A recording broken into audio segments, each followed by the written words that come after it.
Hi hello வணக்கம் நண்பர்களே, நான் உங்கள் தோழி வினு. இது வினுஸ் தமிழ் ஆடியோ நாவல் சேனல். என்னோட கதைகளை என்னோட குரலில் கேட்க நம்மளோட சேனலை சப்ஸ்கிரைப் செஞ்சுக்கோங்க. பிடிச்சா லைக் பண்ணி உங்கள் பொண்ணான கருத்துக்களை கமெண்ட்டாகவும் பதிவு பண்ணுங்க. வாங்க கதைக்குள்ளே போகலாம். உள்ளளவும் உன் நினைவே.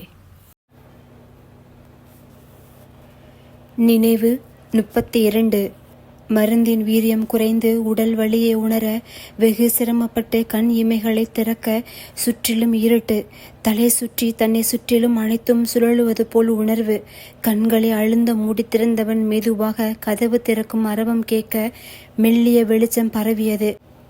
விழிகளை மட்டும் சுழற்றி கதவை நோக்க அங்கு ஒரு பெண் அவனை நோக்கி வருவது போல் தோன்ற, இந்த மாறன் அடங்கவே மாட்டான் போல என்று எண்ணியவன், இந்தாமா, என் செக்யூரிட்டியை கூப்பிட்டு துரத்துறதுக்குள்ள நீயே போயிடு என்றான். அவளிடம் எந்த அசைவும் இல்லை. சொல்லுறது காதுல விழுதா இல்லையா என்று அவன் சக்திகளை திரட்டி கர்ஜிக்க மெல்ல அருகில் வந்தவள் அவன் கையை பற்றினாள். சட்டென உதிரியவனோ இருட்டில் நிழல் பிம்பமாக இருந்தவளே உற்று நோக்கியவன் ஒரு சில நொடிகளுக்கு பின், ராதா என்றான் காற்றாக. விழிகளின் இரு பக்கமும் நீர் வழிந்து ஓடியது. இதழ்கள் அவள் பெயரை உச்சரித்தது. ஆனால் வார்த்தைகள் வெளியே வரவில்லை. விக்கித்து போய்விட்டது குரல் வளை. அவளோ, அதிக ஸ்ட்ரெயின் பண்ணாதீங்கோ இலக்கியன், கொஞ்சம் ரிலாக்ஸ் செய்யுங்கோ என்று அவன் அருகில் அமர்ந்தவளின் கையை தற்போது பற்றுவது இலக்கியனின் முறையாயிற்று. நீ வந்துட்டியா ராதா? எனக்கா காத்திருந்தியா? உன் அருகாமையை உணர முடியுதே, தொடர்றதையும் ஃபீல் பண்ண முடியுதே. அப்போ நான் என்று அவன் வார்த்தைகளை விழுங்க, உங்களுக்கு ஒண்ணுமில்லையா, எல்லாம் சரியாயிடும், ப்ளீஸ் அமைதியா இருங்கோ என்றாள். அந்நேரம் அறையின் மின் விளக்கு உயிர்ப்பிக்கப்பட்டது. முன்னால் ராதா அமர்ந்திருந்தாள். இது இந்நாள் வரை நான் பிரம்மையில் கண்ட ராதாவின் தோற்றம் அல்ல. இவளுக்கு லேசாக முன் அறைகள் தென்பட்டது. அதற்கு பின் மாறன் நிற்க புருவம் சிறுக்கி மாறனை பார்த்த இலக்கியன், டேய், அப்போ நீயும் செத்துட்டியா? ஏண்டா இறப்புல கூட என்னோடைய வரணுமா? நான் ஏன் நிம்மதியா இருக்கணும்னு நினைக்கிறியா என்றான். அதிர்ந்து விட்டனர் இருவரும். என்ன என்றாள் ராதா. டே என்றான் மாறன். அப்போ நான் சாகலையா? அப்போ ராதா என்று விழிகள் அதிர அவளை நோக்கி இவனுக்கு வியர்த்து விட்டது. ஆமா இல்லா, நான் சாகல என்றாள். ஆமா இலக்கியா, மன்னிச்சிரு, எனக்கு ராதா சாகலன்னு கொஞ்சம் வருஷத்துக்கு முன்னாலே தெரியும் என்றான் மாறன். விழிகளில் நீர் பொங்க பற்களை கடுத்த இலக்கியனோ, துரோகி என்க. ப்ளீஸ் இலக்கியன், மாறன் அண்ணா மேல கோவப்படாதீங்கோ. அவர் எனக்கு நிறைய உதவிகள் செஞ்சிருக்கார். லட்சம் முறை திரும்ப வர சொல்லி கேட்டுக்கிட்டார், நான் தான் கேட்கல என்றாள். பேச்சற்று படுத்திருந்தான் இலக்கியன். தன் உயிராக இருந்தவள் உயிரோடு இல்லை என்று தான் எண்ணி இருக்க, அவளோ பல வருடங்கள் கழித்து தன் முன் அமர்ந்திருக்கிறாள். அதே அனல் கக்கும் பார்வையை மாறனின் மேல் வீசியவன், என்ன நடந்தது என்றான் அழுத்தமாக. அப்போ லாஷினிக்கு 15th பர்த்டே சமயம் நான் ஆந்திரா போயிருந்தேன், ஞாபகம் இருக்கா? ஒரு இன்வெஸ்டர்ஸ் மீட்டிங் அங்கே நடந்ததே. அப்போ 4 டேஸாக அறைக்குள்ளேயே இருக்க போர் அடிக்கேன்னு வெளியே வந்தேன். அது ஒரு பஜார். ஒரு பழக்கடை முன்னால் நின்றுட்டு இருந்த ஒரு பொண்ணை எங்கேயோ பார்த்த ஞாபகம். கிட்டத்தட்ட 19 இயர்ஸ் கழிச்சு பார்த்தாலும் ஈஸியாக கண்டுபிடிக்கிற மாதிரி தான் ராதா இருந்தா. டக்குன்னு போய் பேச பயம். பயம்னு சொல்கிறத விட தயக்கம். ஒருவேளை அது நான் இல்லைன்னுட்டா ஃபாலோ பண்ணினேன். ஒரு ஆசிரமத்தில் இருந்தா. அது ஒரு சின்ன ஆதரவற்ற குழந்தைகள் வாழும் இல்லம். ஒரு நாள் அவள் காய்கறிகளை வாங்கி கொண்டு வரும் வேளையில் புதியவன் ஒருவன் அவளிடம் விலாசம் வினவ, அவளோ தெலுங்கில் கூற, no Telugu ma'am, which language will you speak என்றான். Which language you want me to speak என்றாள். தமிழ் மேம். தமிழில் பேசுவீங்களா என்க. ஓ, நீங்க தமிழா? நன்னா பேசுவேனே என்று அட்ரஸை பார்த்தவள், இப்படியே நேரா போங்கோ, வலது பக்கம் பஸ் ஸ்டாப் இருக்கும், பஸ்ஸில் போகலாம், இல்லைன்னா ஒரு ஆட்டோ பிடிச்சிடலாம், போயிடலாம். இங்கிருந்து 7 to 8 கிலோமீட்டர்ஸ், நடந்து போக முடியாது என்று அவள் கூறிக்கொண்டிருக்க, அவனோ அவள் பின்னால் நின்றவனை மரியாதை நிமித்தமாக வணக்கம் வைக்க திரும்பினாள். சாரி மேம் என்று விட்ட புதியவன் சென்றுவிட விதிர் விதிர்த்து நின்றாள் ராதா. என்ன ராதா, நான் யாருன்னு ஞாபகம் இருக்கா என்றான் மாறன். இல்ல, இன்னைக்கு எதுவும் ஞாபகம் இல்ல என்று அவள் நடக்க ஆரம்பிக்க, மாறன ஞாபகம் இல்லை, ஓகே, இலக்கியனையும் ஞாபகம் இல்லையா என்றவுடன் அவள் நடை தளர்ந்தது. சட்டென திரும்பியவள், இங்கே பாருங்கோ, எனக்கு விவாகம் எடுத்து, இனி இப்படி பேசாதீங்கோ என்று சொல்ல, யா ஷியோர், அப்போ உன் ஹஸ்பண்டை நிச்சயம் மீட் பண்ணியே ஆகணும் ராதா, வாம்மா போகலாம் என்க. மாறனண்ணா என்று அவள் அதிர, எனக்கு எல்லாம் தெரியும் ராதா, இங்க உன் பெயர் ராகவி, அனாத பழசு மறந்து போச்சுன்னு பொய்யா வாழ்ந்துட்டு இருக்க என்றுடன் ஏங்கி ஏங்கி அழ ஆரம்பித்து விட்டாள். சிறிது நேரத்தில் இருவரும் அருகில் இருந்த பூங்காவில் அமர்ந்திருந்தனர். நீண்ட நேரமாக ராதா அழுது கொண்டுதான் இருந்தாள். நெடுநாள் அழுத்தம் போலும். இலக்கியனுக்காவது அவனை சுற்றி அத்தனை பேர் இருந்தனர். ஆனால் ராதாவுக்கு இவற்றையெல்லாம் சொல்லி அழுவதற்கு கூட ஆள் இல்லாமல் இருந்திருக்கிறாள் போலும். அவளின் இத்தனை வருட அழுத்தத்திற்கு வடிகாலாக மாறன் சந்திப்பு இருக்க கொட்டி தீர்த்து விட்டாள். மாறனுக்கே என்னவோ போல் ஆயிற்று. அவனாகவே பேச ஆரம்பித்தான். ரயில் தீ விபத்தில் நீ இறந்து விட்டதா சில அடையாளங்கள் கிடைச்சது, உறுதி செஞ்சிட்டோம். அதன் பின் இலக்கியனாகவே இல்லை என்றும் 3 வருடம் செலியனுடன் ஏற்காட்டில் இருந்ததையும் கூற இன்னும் அழ ஆரம்பித்து விட்டாள். இப்போ அவருக்கு என்று கடினப்பட்டு இழுக்க, எங்க பாலு மாமாவோட பொண்ணை தான் திருமணம் செஞ்சு வச்சோம். இப்போ 14 வயசுல ஒரு பொண்ணு இருக்கா என்றவுடன், ஓ அவ்வளோ பெரிய பொண்ணு இருக்காளா என்றால் சட்டென முகம் மலர்ந்து. அதுக்கே வா, இன்னும் 1 வீக்ல 15th பர்த்டே வரப்போகுது மேடம்க்கு. நல்ல சுட்டி, இலக்கியனுக்கு பெட்டு அவ, அபிக்கும் அவளுக்கும் ஆகவே ஆகாது என்க. அவ முழு பேரும் அபியா என்றாள். இல்ல அபிநயா, ஓரளவு 12-13 வயசு வரைக்கும் அபிய நல்லா தெரியும் எங்களுக்கு. கொஞ்சம் பெரிய பொண்ணானதுக்கு அப்புறம் தான் பார்த்ததில்ல என்றான். ஓ அப்போ எல்லாம் தெரிஞ்சிருக்காதுல்ல, இவ தான் இலக்கிய நாத்துக்காரியா வரப்போறான்னு என்றாள் வெளிநீர் பொங்க. ஏனோ அவள் கண்களில் அவ்வளவு ஏக்கம் தென்பட்டது. என்று மட்டும் நிறுத்தி கொண்டான். அப்புறம் சொல்லு ராதா, நீ இந்த ட்ரெயின்ல வர்றதா அம்மாவும் சொன்னாங்களே, என்னாச்சு என்க. அம்மாவுக்கும் அப்பாவுக்கும் மதுரை மாமி சொல்லி பார்க்க வந்தாலே ஒரு மாப்பிள்ளை. அவர் மூலமா நேக்கும் இலக்கியனுக்கும் இருக்கிற காதல் தெரிஞ்சிடுது. ஆனா அவ அதை வெளிக்காட்டல, நேக்கும் தெரியாது. ஊருக்கு அழைச்சிட்டு போறதுக்கு முன்னால 5 நாளா ரொம்ப கெடுபிடி போட்டா. புரிஞ்சு போச்சு. அம்மா முதல் நாள் பேங்க் போகும்போது கூட மதுரை மாமியை துணைக்கி வச்சுட்டு தான் போனா. அதான் அவசரமா ஒரு லெட்டர் எழுதி மதுரை மாமியோட ஸ்கூல் படிக்கிற பொண்ணுக்கிட்ட கொடுத்து போஸ்ட் பண்ண சொன்னேன். அன்னைக்கு ஜாமத்துல எழுப்பின அம்மா அப்பாவோட சொந்தக்காரா யாருக்கோ உடம்பு சரியில்லைன்னு தகவல் வந்ததா கிளம்பணும்னு சொன்னான். ஸ்ரீரங்கம் போனா அங்க பெரியப்பா அப்பாவோட தங்கை மாமி எல்லாம் என்னை குற்றவாளி போல பார்த்தா. உண்மை 100% விளங்கிருச்சு. இந்த இடமாற்றம் எதுக்குத்தானு. அப்புறம் அப்பாவோட தங்கைக்கு இளைய குழந்தனாராம். விவாகம் ஆகி ஆத்துக்காரர் இறந்துட்டாளாம். 2ஆம் தரமா திருமணம் செய்ய முடிவு செஞ்சிட்டா. அதுவும் இன்ஃபர்மேஷன் மட்டும்தான் கொடுத்தா. அவருக்கும் எனக்கும் 15 வயசு வித்தியாசம்னு அம்மாவுக்கே அப்பதான் தெரியும். சண்டை போட்டா அப்பா கிட்டையும் மாமி கிட்டையும். ஆனா அவ 2 பேரும் ஒத்துக்கல என்றவளின் நினைவுகள் ஸ்ரீரங்கத்துக்கு பயணமானது. அவள் மாமி, வெக்கமா இருக்கு நேக்கு, அப்படி அந்த பையன்கிட்ட என்னதான் பார்த்தாலோ. பகவானே, இது அக்கரகத்துல தெரிஞ்சா காரி துப்பிடுவா தெரியுமோ. பேசாம நான் சொல்றத கேளு, வயசெல்லாம் பார்க்காதே. இப்பவும் ஆளு பார்க்க ஜம்முன்னு ராஜாவாட்டம் இருக்கிறா.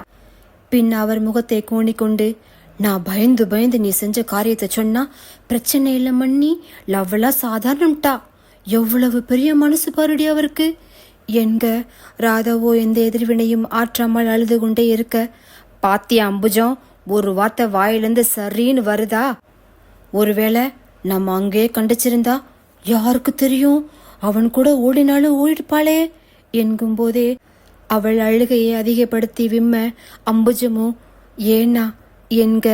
அவர் தங்கையோ, ஐயோ பெருமாளே, கோடி கோடி நமஸ்காரம் என்று வேண்டிக் கொண்டார். மதுரை மாமி சொன்னப்ப கூட நான் நம்பல. என் பொண்ணு அப்படிப்பட்டவ இல்ல, நானும் அப்படி வளர்க்கணும்னு சொல்லிட்டு தான் இருந்தேன். அவன் வரும்போது உன்னோட மாற்றமும் அவனோட மாற்றமும் புரிஞ்சது, இது சரியில்லைன்னு.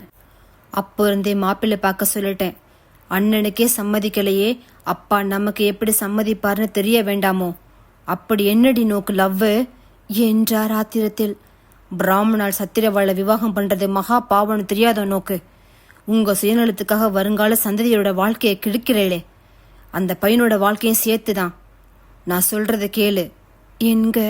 அவளிடம் அழுகை மட்டும் பதிலாக வர கடுப்பாகிவிட்டார் சாஸ்திரி. சிறு பிள்ளையிலிருந்து உன்னை சத்தமா அதிட்டுறது கூட இல்ல அலமும், என் ஆத்திரத்தை கிளப்பாத என்க.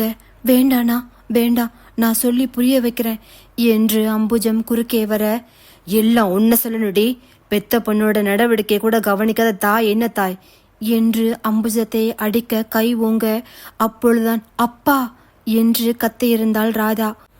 அப்போ எனக்கு சத்தியம் செய், அந்த இலக்கியனை விவாகம் செய்ய மாட்டேன்னு என்றார். அவளோ அதிர்ந்த விழிகளுடன் அப்பாவை நோக்க, அவரோ இல்ல என்று மீண்டும் அறைய கையை ஓங்க, வேண்டாம்ப்பா வேண்டாம், என் மேல சத்தியமா என்று கூற முற்பட, இலக்கியன் மேல சத்தியமா, பெருமாள் மேல சத்தியமா என்றார் அழுத்தமாக. அவளோ அழுது கொண்டே, இலக்கியன் மேல சத்தியமா, பெருமாள் மேல சத்தியமா அவரை விவாகம் செய்ய மாட்டேன் என்று சத்தியம் செய்தாள். குட், 2 நாள் விவாகம், ரெடியாரு என்க.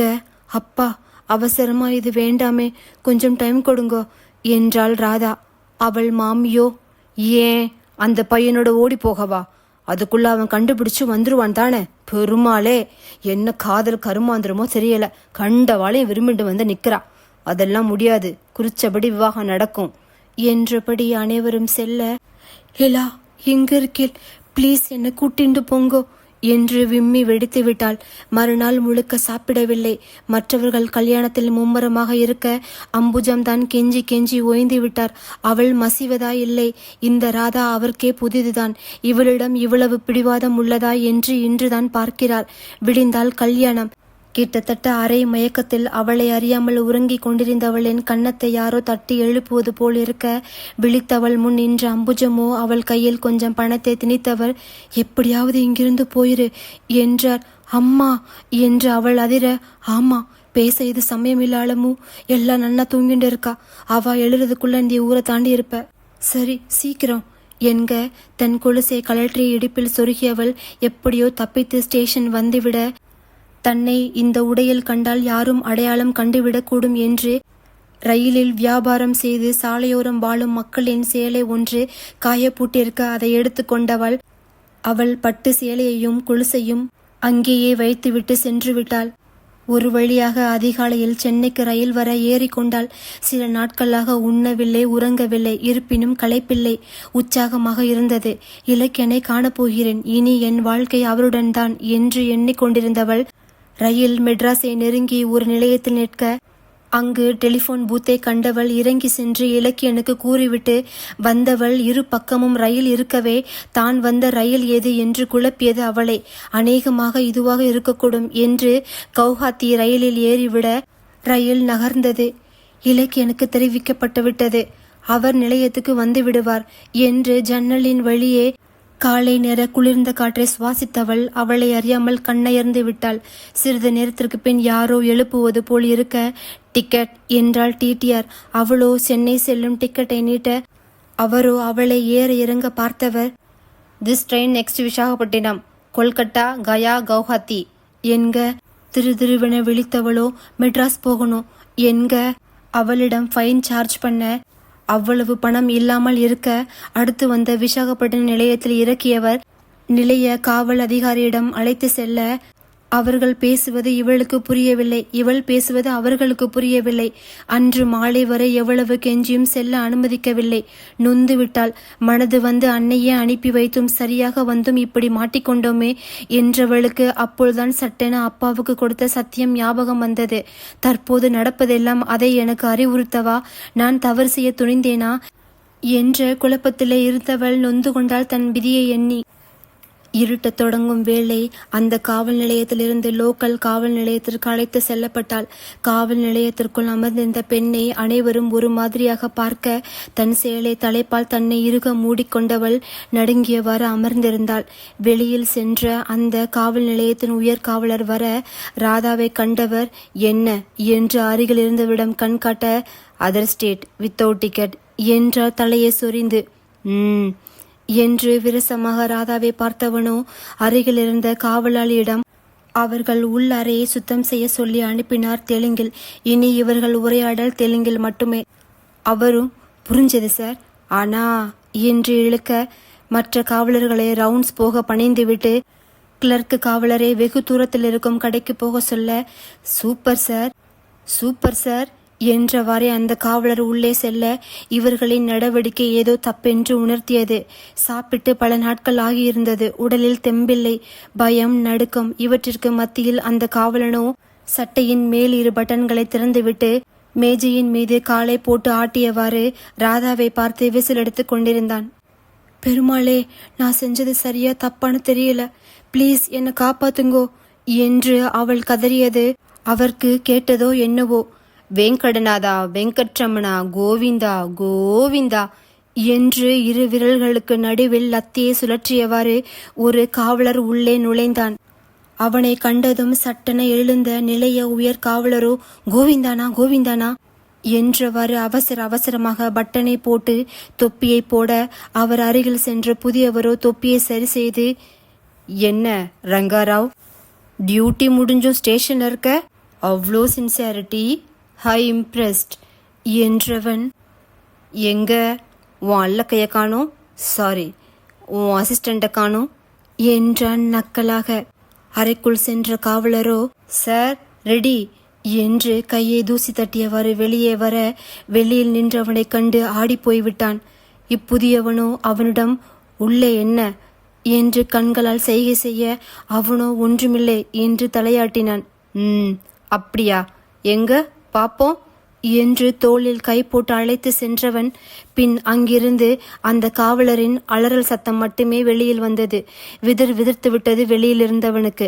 அறையிலிருந்து தன் சட்டையை போட்டவாறு வந்த புதியவன் நின்றிருந்த காவலரின் கன்னத்தில் பலார் என்று அறைந்தான்.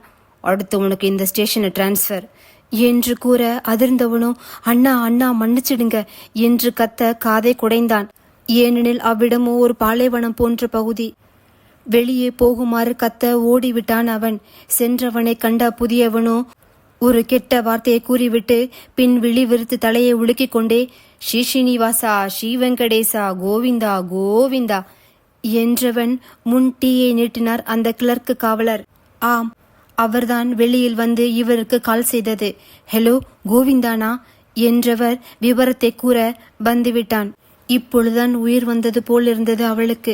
பெருமாளுக்கு நன்றி தெரிவித்துக் கொண்டாள். பின் அன்றைக்கான கோப்புகளை அவன் ஆராய துவங்க அவளோ வந்தவர் தன்னிடம் எதையாவது கேட்பார் என்று எதிர்பார்த்தவள் ஏமாந்துதான் போனாள். பசி வேறு வயிற்றை கிள்ளியது. கிட்டத்தட்ட 3 நாட்களாக பட்டினி கிடக்கிறாள். அங்கோ கவலையிலும் பயத்திலும் பசிக்கவில்லை, இங்கோ கவலையும் இல்லை பயமும் இல்லை. ஆகவே பசி தெரிய ஆரம்பித்தது. நினைவு 33. 1 மணி நேரத்திற்கு பிறகு ஒரு காவலாளி வந்து அண்ணா டீ என்று இழுக்க செப்போ என்று மட்டும் பதில் வந்தது அவனிடமிருந்து. சரி அண்ணா என்று அவர் நகர உண்டண்டி என்று விட்டு அனுராதவை நோக்க கண்களை விளக்காமல் கண்டிருந்தான். அவன் பார்வை மாற்றத்தை உணர்ந்த காவலரோ வித்தவுட் கேசண்ணா என்க ஓ என்று அவளை ஏற இறங்க பார்த்தவன் அவளுக்கும் அவள் ஆடைக்கும் சம்பந்தமில்லை. போலீஸ் ஆயிற்றே, நிமிட பொழுதில் அனைத்தையும் கவனித்தான். பிளவுஸுக்கும் புடவைக்குமே சம்பந்தமில்லாமல் இருக்க எவரம் அணுவு என்றான் அதட்டலாக. தலையில் கை வைத்து அமர்ந்திருந்தவள் சட்டென நிமிர்ந்து சார் என்று அவள் திருதிருவென விழிக்க அவளை உற்று நோக்கியவன் கர்நாடகா என்றான். அவளோ இல்லை என்க கேரளா என்றான். இல்லை என்க தமிழ்நாடு என்றான். ஆம் என்றாள். ஓ தமிழம்மாயா நுவு எప్పుడు இக்கடா என்று எப்படி இங்கே என்று சைகையில் அவன் வினவ அவளோ டிக்கெட்டை காட்டி ராங் ட்ரெயின் ராங் ரூட் என்றாள். ஓ అవునా, ஏதாவது குடிக்கிறியா என்று சைகையில் வினவ curd rice or sambar rice என்றாள். ரைஸா என்றவன் மணியோ இரவு 9 தாண்டியிருக்கும். அதற்கு மேல் அவளிடம் மூச்சை கொடுக்க எண்ணாதவன் காவலரின் காதில் ஏதோ கூற ஓகே அண்ணா என்று விட்டு சென்றார். வந்ததில் ஒரு பார்சலை அவளிடம் நீட்ட திறந்தவள் சிக்கன் ஃப்ரைட் ரைஸ் இருக்க சீ பெருமாளே என்று புடவையால் மூக்கை மூட புரிந்துவிட்டது அவனுக்கு. சாரி டேக் திஸ் என்று மற்றொரு பார்சலை நகர்த்த அதில் வெஜ் ஃப்ரைட் ரைஸ். விருப்பமில்லை என்றாலும் அசைவம் செஞ்ச அதே கடையில தானே செஞ்சிருப்பா என்று எண்ணியவள் வழியில்லாமல் உண்டாள். இரவு முழுவதும் அங்குதான் இருந்தாள். காலையில் டியூட்டி முடிந்து செல்ல தயாரானவன் கம் வித் மீ என்றான். அவளோ விழிக்க அவள் மட்டுமல்ல அங்கிருந்த அனைவரும் திரும்பி விழித்தனர். என்கொயரி கமான் என்றான். சரி என்று தயங்கியவாறு அவனுடன் செல்ல ஜீப்போ ஒரு பெரிய வீட்டின் முன் நின்றது. ஜீப் நுழைந்ததும் பெரிய கேட்டும் சாற்றப்பட்டது. தயங்கியவாறு இறங்கியவள், போலீஸ் ஸ்டேஷன் எங்க, யாரை ஏமாத்த பார்க்கிறேன், இங்க நான் வரமாட்டேன் என்று செல்ல முற்பட அவள் முன் வந்து நின்றது 2 பெரிய நாய்கள். மருண்ட விழிகளுடன் அவள் அவனை பார்க்க, வெங்கி, பாபு ஜோக் செய்யாவதோ ராமா என்றார் ஒரு வயதான பெண்மணி. அவரை கண்டதும் தான் உயிரே வந்தது ராதாவிற்கு. ஹஹாவென சிரித்தவனோ, நாணம்மா எக்கடமா, நாணம்மா என்றழைக்க மற்றொரு வயதான பெண்மணி அங்கே வர அவரிடம் ஏதோ கூறி அவளிடம் கூற சொல்ல, தமிழாமா நீ, உன்னோட ஃபைன் தம்பி கட்டிட்டாராம், கேஸ் எல்லாம் பதிவு பண்ணலையாம், உன்னை பார்த்தா நல்ல பொண்ணு போல இருந்ததாம், அதான் அங்க இருக்கிற சேஃப்டி இல்லைன்னு இங்க கூப்பிட்டு வந்திருக்கார் என்றார் அவர். தேங்க்ஸ் என்றால் சேலை தலைப்பை கையில் பற்றியவாறு. இட்ஸ் ஓகே என்று கையை உயர்த்தி சைகை செய்தவன் நாணம்மாவிடம் ஏதோ கூறிவிட்டு உள்ளே செல்ல, உனக்கு ட்ரெஸ்ஸு வந்துட்டு இருக்காமா, குளிச்சுட்டு போட்டுக்குவியான் என்றார். என்று விட்டு உள்ளே சென்றனர். மிக பிரம்மாண்டமான பெரிய வீடு. வரவேற்பறையில் மாட்டப்பட்டிருந்தது வரிசையாக அவர்கள் மூதாதையர் புகைப்படம். ஆண்கள் அனைவரும் கிட்டத்தட்ட 4 தலைமுறைக்கு காவலர்கள் தான் போலும். போலீஸ் புத்தி அவர் ரத்தத்திலே ஊறியது போலும். அதனால்தான் தன்னை கண்டவுடன் கண்டுகொண்டார் என்று எண்ணிக்கொண்டாள். சிறிது நேரத்திற்கு பின் 4வரும் சாப்பாட்டு மேஜில் குழுமி இருக்க வெங்கி ஏதோ கூறினான். அதற்கு நாணம்மா, தமிழ்நாட்டில் தெரிஞ்சவங்க மூலமா ரகசியமா விசாரிச்சாங்களாம். கிட்டத்தட்ட 2 days ஆச்சு. எந்த மிஸ்ஸிங் கேஸும் ஃபைல் ஆகலையாம். உன் ஃபேமிலி எங்க இருக்காங்க, என்ன ஏதுன்னு தெரிஞ்சா உன்னை கூட்டிட்டு போய் சேர்த்துருவாங்களாம் என்றார். எனக்கு இங்க ஏதாவது வேலை கிடைக்குமா என்றால் சட்டென்று. மூவரும் திருதிருவன வெளிக்க, ப்ளீஸ் இனி என்னால் ஊருக்கு போக முடியாது என்று அழத் தொடங்கினாள். பாபு என்று நாணம்மா மொழிபெயர்ப்பு செய்ய முற்பட கையை உயர்த்தி தடுத்தவன். அவள் கூறியது கிட்டத்தட்ட அவனுக்கு புரிந்துவிட, இங்க பாரு பொண்ணு, நான் ஒரு போலீஸ்காரன், சும்மா உன் இஷ்டத்துக்கு விட முடியாது. இல்ல உன்னை பத்தின உண்மையை சொல்லு, அப்புறம் என்ன செய்யலாம்னு பார்க்கலாம் என்றான். இதை தவிர அவளுக்கும் வேற வழியும் தெரியவில்லை. தன் பிறப்பு பாரம்பரியத்தில் இருந்து கடைசியாக கவுஹாத்தி ரயிலில் தவறுதலாக ஏறியது வரை அனைத்தும் கூறி முடித்தாள். அவள் கூறும் வேளையில் அவள் கண்களை உற்று நோக்கியவன் பொய்யில்லை, உண்மைதான். மட்டுமல்லாமல் அவன் மீது எவ்வளவு காதல் இவளுக்கு. அனைத்து பாவனைகளையும் அவள் கண்ணில் கண்டவன் இலக்கியன் மீதான காதலை அவள் கண்ணில் கண்டபோது, என்ன பொண்ணுடா என்று எண்ண தோன்றியது.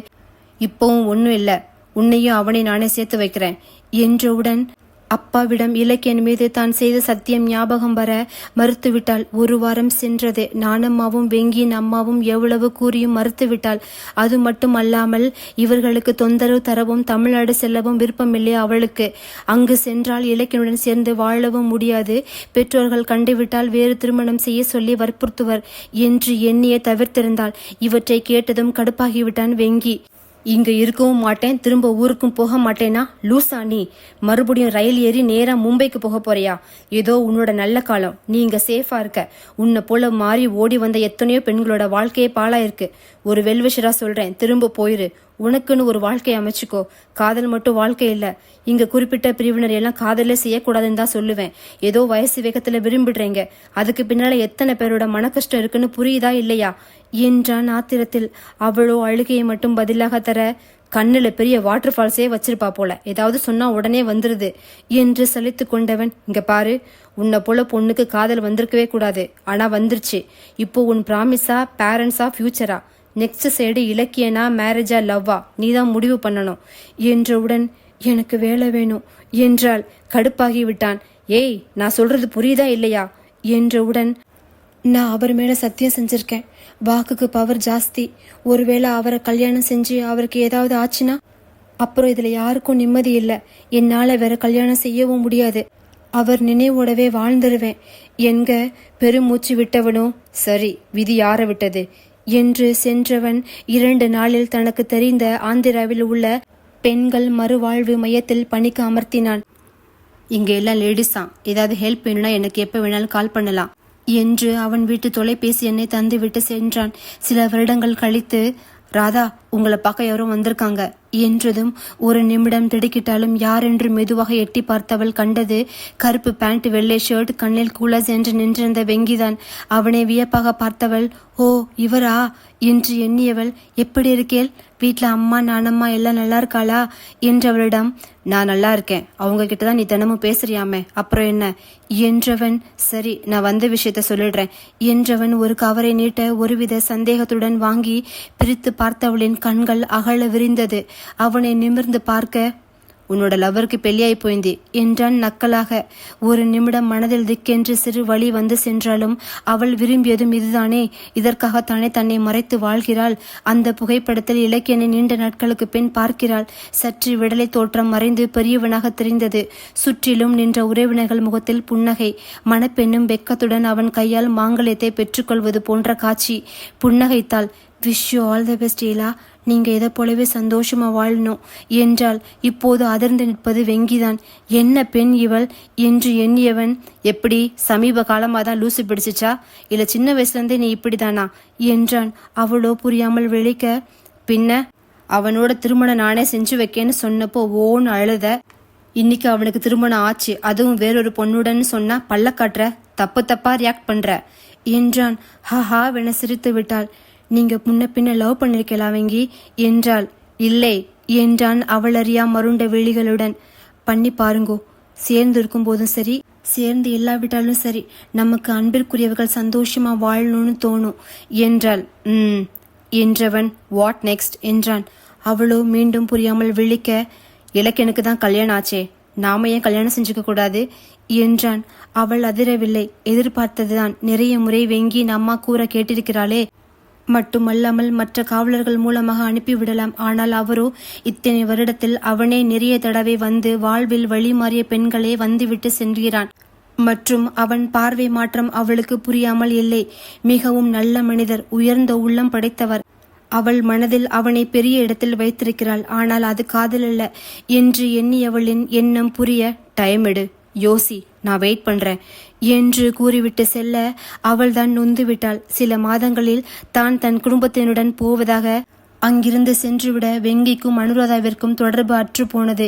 2 வருடம் கழித்து ராகவி, உங்களுக்கு ஏதோ போஸ்ட் என்றவுடன் திறந்து பார்க்க வெங்கியின் திருமண அழைப்புதல் தான். புன்னகைத்தாள். போலீஸ் ஆயிற்றே, தன்னை கண்காணித்துக் கொண்டிருக்கிறார்.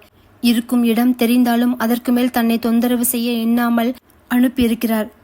சென்றாள். வாழ்த்து கூறினாள். தன் அருமையான தோழனை இழக்க மனம் வரவில்லை என்றாள். அவனும் ஷீஸ் மை எக்ஸ் என்றான் கண்ணடித்தவாறு தன் மனைவியிடம். அவளோ ராதாவை எட்டி பார்க்க, ராதாவோ அவனை சுட்டி காட்டி ஒன் சைடு என்றாள். ஓ, யூ ஆர் பிளெஸ்ட் சிஸ்டர். எல்லாத்தையும் சந்தேக கண்ணோட பார்க்கிறார். பேசும்போது கூட குறுகுறுன்னு கண்ணவே பார்த்தா எப்படி பேச்சு வரும் என்றால் அவனை வம்பிழுக்கும் எண்ணத்தில். பெண்களோ வெங்கியை நோக்க அவனோ தோள்களை குலுக்கி கொண்டான்.